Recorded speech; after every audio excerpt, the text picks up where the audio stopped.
আজকে এত সুন্দর জবা ফুটেছে আমার ছাদে, লাল টকটকে একটা বড় সাইজের জবা। মনটা এখানেই ভালো হয়ে গেল। গুড মর্নিং বন্ধুরা, welcome back to my channel. MS family চ্যানেলে সবাইকে জানাই অসংখ্য অসংখ্য ভালোবাসা আর সবাইকে ওয়েলকাম। হ্যালো বন্ধুরা, কি করছো তোমরা সবাই বলো? এখন হচ্ছে সকাল বাজে 11টা 20। তো সকাল 11টা 20 থেকে আমি ব্লগটা শুরু করলাম। ঘুম থেকে উঠেই দেখি পিরিয়ড হয়েছে, তো সোজা চলে গেছিলাম বাথরুমে, এদিক ওদিক তাকাইনি, দিয়ে স্নান করে নিলাম।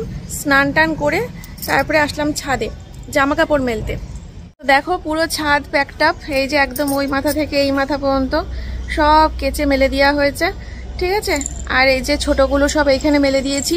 তো ছাদে এসে এত সুন্দর সুন্দর ফুল দেখে ভাবছি যে কি হবে, এক কাজ করি, সোমনাথকে নালে মেয়েকে বলবো যে স্নান টান করে উঠে গাছ থেকে ফুল তুলে ঠাকুরকে পুজো দিয়ে দিতে, ঠিক আছে।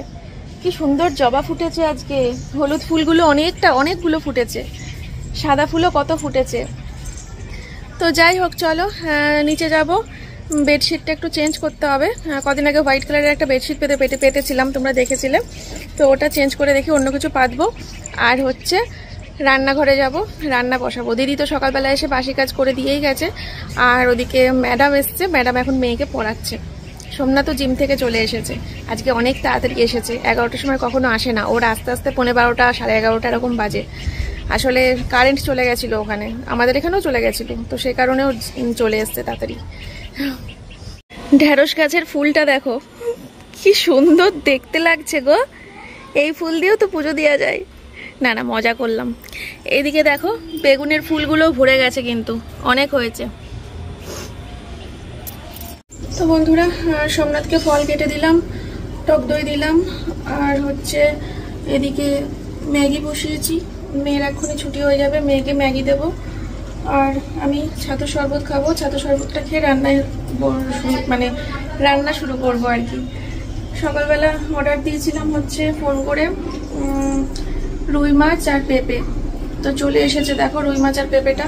তো পেঁপে দিয়ে মাছের ঝোল করবো পাতলা করে, আবার খুব একটা পাতলা করবো না, আমি মশলাপাতি সব দেবো, পেস্ট করে দেবো দেখি। আর হচ্ছে কি যেন বলতে গেলাম, ভুলে গেলাম, কথা জড়িয়ে যাচ্ছে, শরীরটা ভালো লাগছে না। প্রথম দিন একটু পেটটা ব্যথা করে আমার। হ্যাঁ মনে পড়েছে, কি বলতে যাচ্ছিলাম যে আমার একটু চা খেতে ইচ্ছে করছিল। ছাতুর শরবত না খেয়ে চা খেলে ভালো হতো, কিন্তু দুধের কৌটো ফাঁকা। এই যে দুধের কৌটো ফাঁকা, দুধ কিনতে হবে। চিনির কৌটো ফাঁকা, চিনি কিনতে হবে। রিফাইন তেলের শিশি ফাঁকা, রিফাইন তেলটাও কিনতে হবে। এগুলো সব বাড়ন্ত হয়ে গেছে, লিস্ট করতে হবে একটা, দিয়ে সোমনাথকে দোকানে পাঠাতে হবে। ডিমও শেষ হয়ে গেছে, ডিমও কিনতে হবে। তারপরে হচ্ছে মাইক্রো ওভেনের ভিতরে কিছু কিছু জায়গা ভিনিগার দিয়ে পরিষ্কার করতে হবে, নোংরা পড়েছে, খাবার গরম করাটা ঠিক হচ্ছে না, তাই ভিনিগারও আনতে হবে। এতগুলো কেনাকাটা রয়েছে। চলো ম্যাগিটা ঢেকে রাখি, দিয়ে ছাতু শরবতটা নিয়ে ঘরে যাই, ছাতুটা খেয়ে বেডশিট চেঞ্জ করে তারপরে রান্না করব। আর সোমনাথ স্নানে ঢুকে যাবে ততক্ষণে, তারপরে ও বেরোলে ওকে বলবো পুজোটা দিয়ে দিতে। এই যে সব চাদর মাদর তুলে নিয়েছি, এই যে চাদর পেতে নিলাম, এইভাবে বিছানাটা গুছিয়ে নিলাম, ঠিক আছে। জানলা খুলে দিয়েছি, এখন রান্না করতে যাব। আজকে আমার বরমশাই পুজো দিচ্ছে।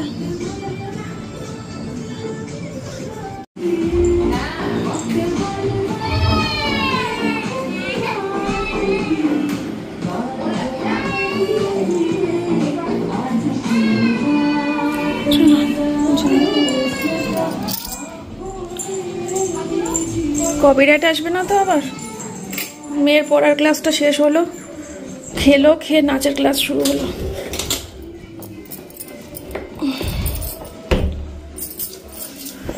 রান্নাঘরটা না গুছিয়ে রান্না বসাতে পারবো না, রান্নাঘরটা এরকম হয়ে রয়েছে।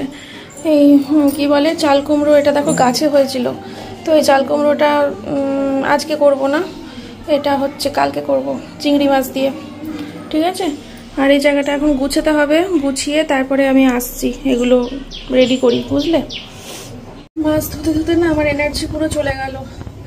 এতক্ষণ দাঁড়িয়ে দাঁড়িয়ে মাছ ধুয়েছি, মাজা ব্যথায় ছিঁড়ে যাচ্ছে। 12টা 40 বাজে। অন্যান্য দিন এতক্ষণ আমার রান্না হাফ হয়ে যায়। এই যে মাছ ভালো করে ধুয়ে নুন হলুদ মাখিয়ে নিয়েছি। এই যে তেল যা ফেলার ফেলে দিয়েছি, পরিষ্কার তেল। আর এই যে ভাত ফুটছে, পেঁপেটা কাটবো, আলু কাটবো। তো বন্ধুরা, কড়াইতে তেল দিয়েছিলাম, তেলটা গরম হয়ে গেছে। ঠিক আছে, এবার মাছগুলোকে দিয়ে দেবো। একটাই তরকারি করব তো ওই জন্য একটু বেশি করে এই দেখো আনাজ কেটেছি, আলু পেঁপে, আর এই যে একটু বেশি মাছ আছে, এক তরকারি ভাত, সেই কারণে। অবশ্য মাছের তেলটা আছে অবশ্য।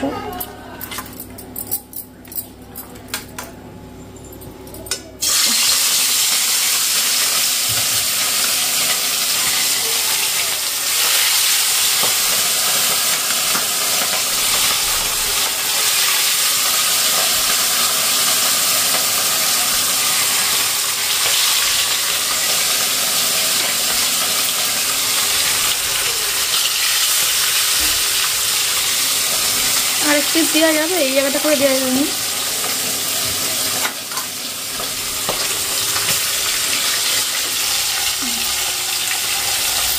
কাপড়গুলো তুলে নিয়ে এসে এখানে রাখলাম। উফ বাবা, কি দৌড়ে দৌড়ে ছাদে গেছি বন্ধুরা, কি বলবো তোমাদেরকে, আর পারি না। দেখো কি বৃষ্টি পড়ছে, বাপরে বাপ, সেই বৃষ্টি শুরু হয়ে গেছে। আমি এদিকে মশলা দিয়ে আলু আর পেঁপেটাকে কষাচ্ছি। জল দেব, জল ফুটলে এই যে মাছ দেব। বিশাল বৃষ্টি হচ্ছে, বিশাল জোরে।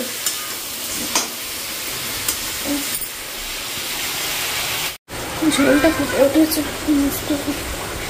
গলা দিয়ে স্বর বেরোচ্ছে না। বললাম ঝোলটা ফুটে উঠেছে, মাছ দেব। কি আস্তে আস্তে বললাম কথাটা, বলো।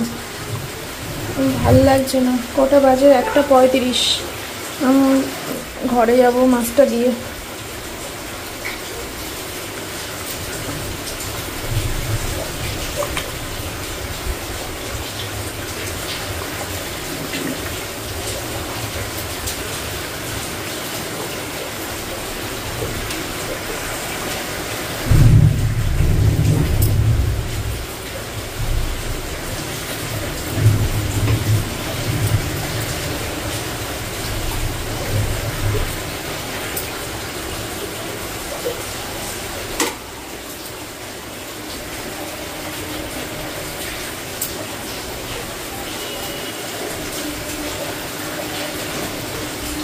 বাইরে হয়ে যাচ্ছে সমানে বৃষ্টি। এখন বাজে হচ্ছে 2টো। দেখো আমি গ্যাস ট্যাস মুছে নিয়েছি রান্না বান্না করে, ঠিক আছে। আর এখন ঘরে যাব, খাওয়া দাওয়া করব। সব মুছে টুছে নিলাম, এঁঠো বাসনগুলো এদিকে রাখলাম জড়ো করে, দিদি এসে মেজে নেবে। রান্না বান্না করে তরকারিও ঘরে রেখে এসেছি। বৃষ্টি হচ্ছে, হোক। চলো খাবো দাবো, তারপরে টিভি দেখবো।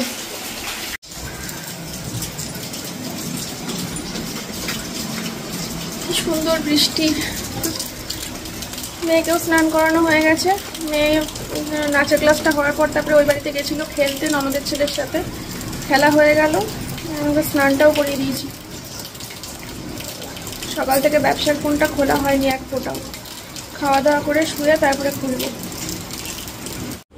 ঘরটা ঝাড় দিলাম ভাত বাড়বো বলে, আর টিভিটা চালালাম। সোমনাথটাও এখন খেতে খেতে গোপাল ভাট ছাড়া অন্য কিছু দেখবে না, ওখান গোপাল ভাট দেখতে হবে। তারপর খাওয়া হয়ে গেলে তারপরে বই চালাবো।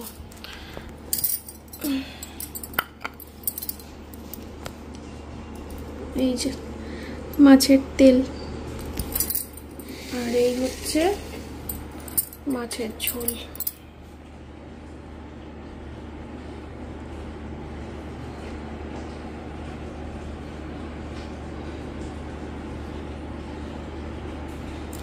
ঠিক আছে, রান্না বান্না চলো।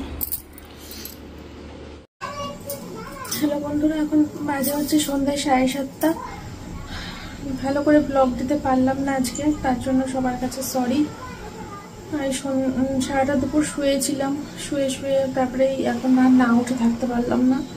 এই যে এদিকে চা বসিয়েছি আর এদিকে মেয়ের দুধ গরম হচ্ছে। মেয়েকে দুধ দেবো আর আমরা একটু চা খাবো। দোকানে গেছিলাম, দোকান থেকে একটা আমল দুধের প্যাকেট নিয়ে আসলাম আর হচ্ছে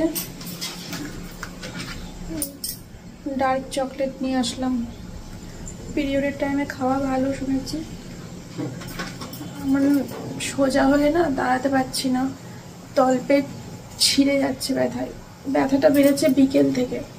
বিকেলবেলা একবার বাথরুম পেয়েছিল, বাথরুমে গেছিলাম বিকেলের দিকে, মানে টিভি দেখছিলাম শুয়ে শুয়ে, তারপরে বিকেলের দিকে বাথরুমে গেছিলাম। বাথরুম থেকে আসার পর থেকেই না তলপেটে টান লাগলো না কি হলো বুঝতে পারছি না। সোজা হয়ে দাঁড়াতে বিশাল কষ্ট হচ্ছে, মনে কুজো হয়ে থাকলে আরাম পাবো, এত ব্যথা করছে।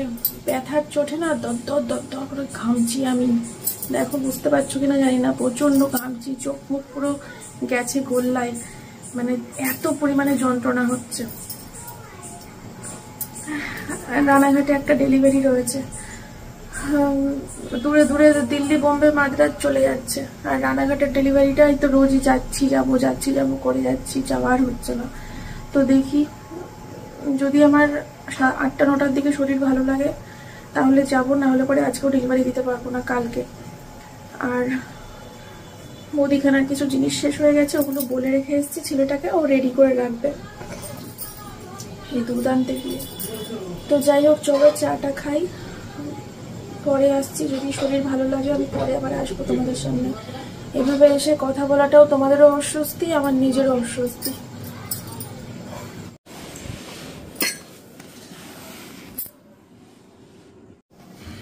রানাঘাটের ওই কাস্টমারটাকে ফোন করেছিলাম, বললো যে শুক্রবারের মধ্যে দিলেই হবে।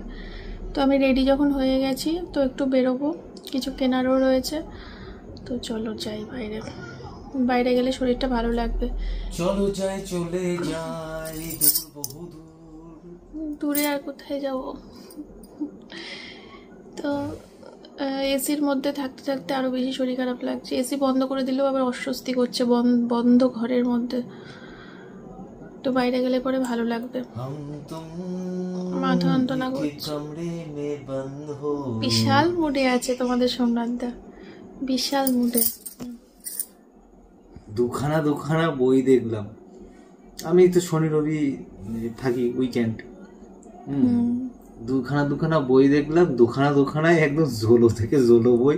আমি এই জন্যই মুভি টুভি কিচ্ছু দেখি না। প্রথম বইটা ছিল ভূত, থেকে কিছু নতুন জিনিস শিখবো, জানবো। প্রথম বইটা ছিল হটস্টারে ভূতপরি দেখলাম, লাস্টে গিয়ে গেজাখড়ি দিয়ে শেষ করলাম। কিরকম ভূতপরি হলো। আর তারপরে দেখলাম হচ্ছে ইংলিশ মুভি, যদি হিন্দিতে ডাবিং, কি নাম যেন, নামটা ভুলে গেছি। আর একটা বাচ্চা দিয়ে নাম, অতি জঘন্য, কি চাইল্ড যেন, অতি জঘন্য।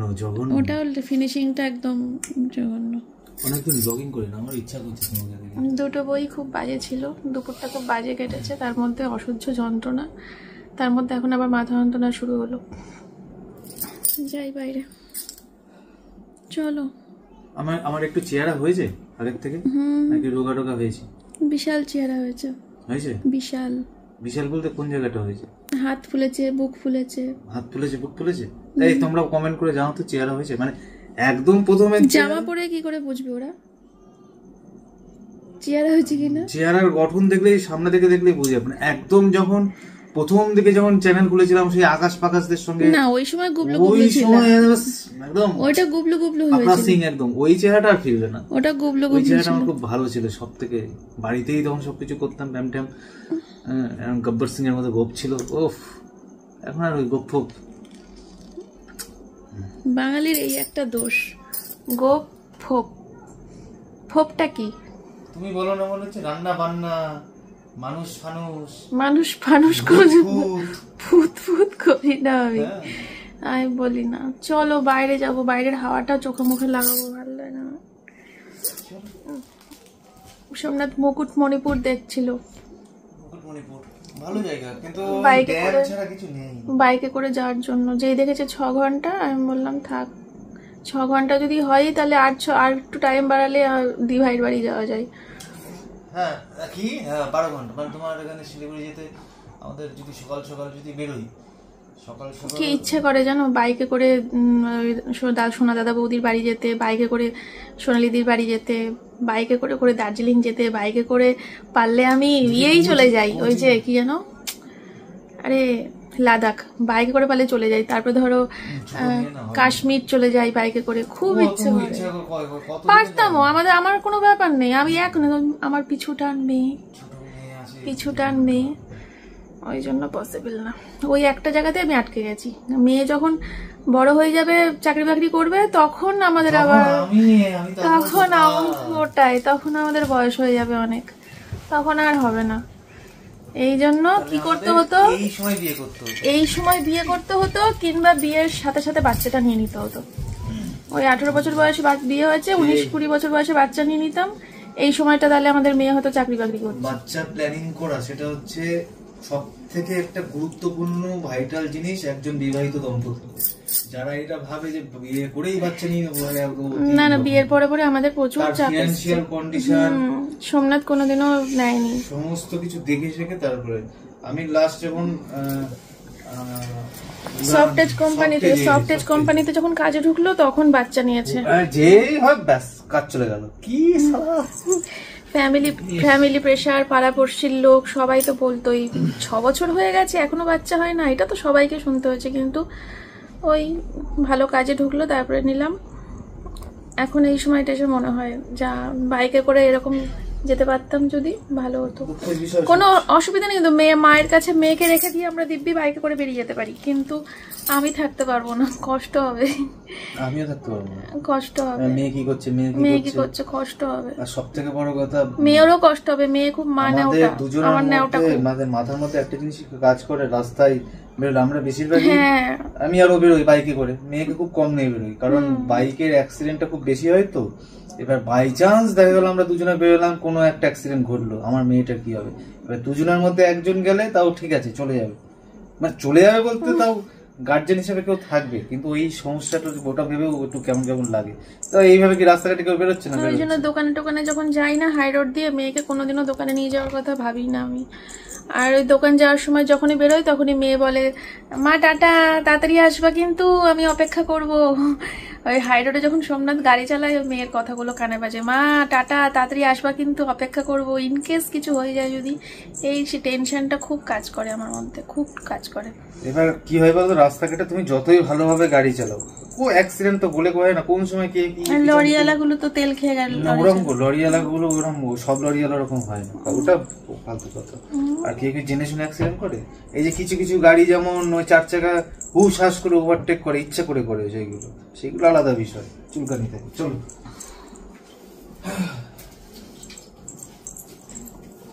চলো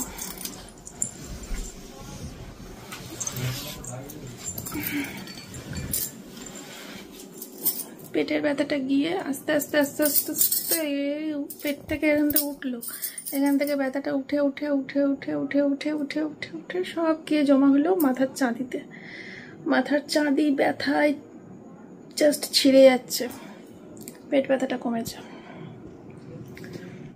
এটা হচ্ছে রানাঘাট বাজার, আমার সব থেকে প্রিয় রাস্তা। আমার যখন মানে যতই শরীর খারাপ লাগুক, এই রাস্তায় নিয়ে এসে আমাকে ফেললে আমার শরীর ভালো হয়ে যায়।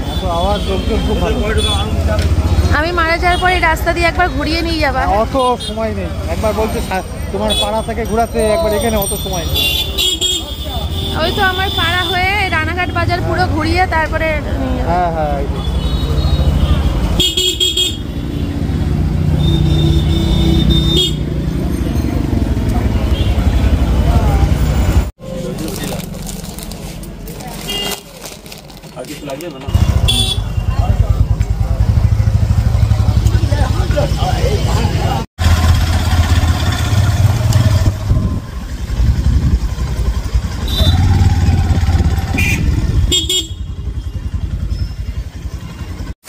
বাড়িতে এসে গেছি,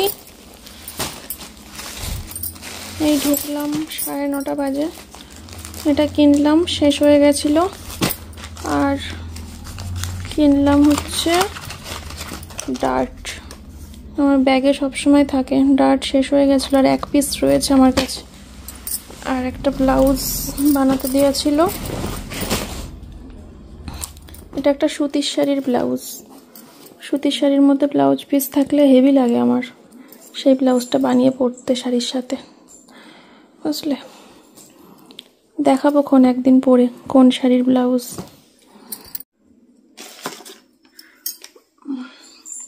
ছোট ঘরের বিছানা, বড় ঘরের বিছানা সব গলা পর্যন্ত হয়ে রয়েছে, দেখো পুরো বিছানা লন্ডভন্ড। যাই হোক, সব হবে পরে, একটু বসে নিই, রেস্ট নিয়ে নিই। পেট ব্যথাটা কম আছে বললাম না, মাথা প্রচণ্ড যন্ত্রণা করছে, এখন একটা ডাট খেতেই হবে আমাকে। চলো, তবে একটু ফ্রেশ লাগছে যেহেতু বাইরে থেকে ঘুরে আসলাম। হ্যাঁ, খাওয়া দাওয়া করে একদম ঘুম। আজকে কোনো ফোন ঘাটা না, ভিডিও এডিটিং সব পড়ে থাকবে, সব কালকে। আজকের দিনটা খুব খারাপ কাটলো, হ্যাপি সানডে আর বলতে পারলাম না। যদিও ঘুরেছি একটুখানি, তার জন্য একটু ফ্রেশনেস ব্যাপারটা রয়েছে। তখন তোমাদেরকে বললাম না মাথা যন্ত্রণার ওষুধ খাবো, তো মাথা যন্ত্রণার ওষুধটা খেলাম, মাথা যন্ত্রণাটা কমে গেল। তারপরে গেছিলাম একটু বাথরুমে, বাথরুম থেকে আসার পর আবার অসহ্য পেটে যন্ত্রণা শুরু হয়েছিল। এতক্ষণ পুরো কুকড়ে শুয়েছিলাম, এই বালিশটার উপরে পুরো কুকড়ে শুয়েছিলাম। তারপরে এখন পেটে ব্যথাটা আবার গায়েব হয়ে গেল। এখন বাজে হচ্ছে রাত্রির 11টা। তো মেয়েকে ফোন করি, বুঝলে, মেয়ে আমার শাশুড়ি মায়ের কাছে রয়েছে। তো মেয়েকে বাড়িতে আসতে বলি, দিয়ে শুয়ে পড়ি আমরা সবাই। সোমনাথ গেছে স্নান করতে, ও আসলে পরে ওকে খেতে দেবো, মেয়েকে খাইয়ে নিই। আর বিছানার অবস্থা তো খুব লন্ডভন্ড হয়ে রয়েছে, তো বিছানাটা এবার গোছাবো। এতক্ষণ গোছাতে পারিনি, বললাম না কুকড়ে শুয়েছিলাম। যাই হোক, আজকের ব্লগটা কেমন হলো সবাই জানিও কমেন্ট করে। জানি না কি দিচ্ছি না দিচ্ছি, অনেকে প্রচুর কমেন্ট করছো, দিদিভাই কোথাও ঘুরে এসো, কোথাও ঘুরে এসো, তাহলে তোমারও ভালো লাগবে, আমাদেরও ভালো লাগবে, আর একঘেয়ে ঘরের ব্লগ ভালো লাগছে না। না, আসলে জানুয়ারি মাসে একটা বড়সড় ট্রিপের প্ল্যান হয়েছে, তো ওই জন্য এই বছরটা না দাঁতে দাঁত চেপে পড়ে থাকতে হবে আমাকে বাড়িতে বা রানাঘাটে। না, রানাঘাটে দাঁতে দাঁত চেপে না, রানাঘাট আমার প্রিয় শহর, এখানে আমি নিঃশ্বাস নিই। আসলে কি বলতো, মানে যেহেতু একটা বড় ট্রিপ রাখছি, তার জন্য বাজেটেরও তো একটা ব্যাপার থাকে, প্লাস শরীরের ওপরেও একটা ধকলের ব্যাপার থাকে। তার জন্য যতই ঘুরতে যাওয়ার মানে প্রসঙ্গটা আসুক, সেটাকে এড়িয়ে যাওয়াই ভালো এবছরটা। একবারে জানুয়ারি মাসের বড় ট্রিপটার জন্যই বরঞ্চ শরীরটাকেও ঠিক রাখি, টাকা পয়সাও গুছাই, বুঝলে। দেখা যাক কি হয়, ভগবান কি চান। তো আজকের ব্লগটা এই পর্যন্তই রাখছি। সবাই ভালো থেকো, সুস্থ থেকো। কালকে সকালে আসছি নতুন ভিডিও নিয়ে। কালকে আবার সোমবার, নিরামিষ রান্না। কালকে শ্রাবণ মাসের শেষ সোমবার বোধহয়। কালকে তাহলে চুড়িগুলো খুলতে হবে, আবার নিরামিষ রান্না করব কালকে স্নান টান করে। কালকে তো আমি পুজো দিতে পারবো না, কালকেও সোমনাথকে পুজো দিতে হবে। আচ্ছা ঠিক আছে, চলো টাটা, সবাই ভালো থেকো, সুস্থ থেকো, টাটা।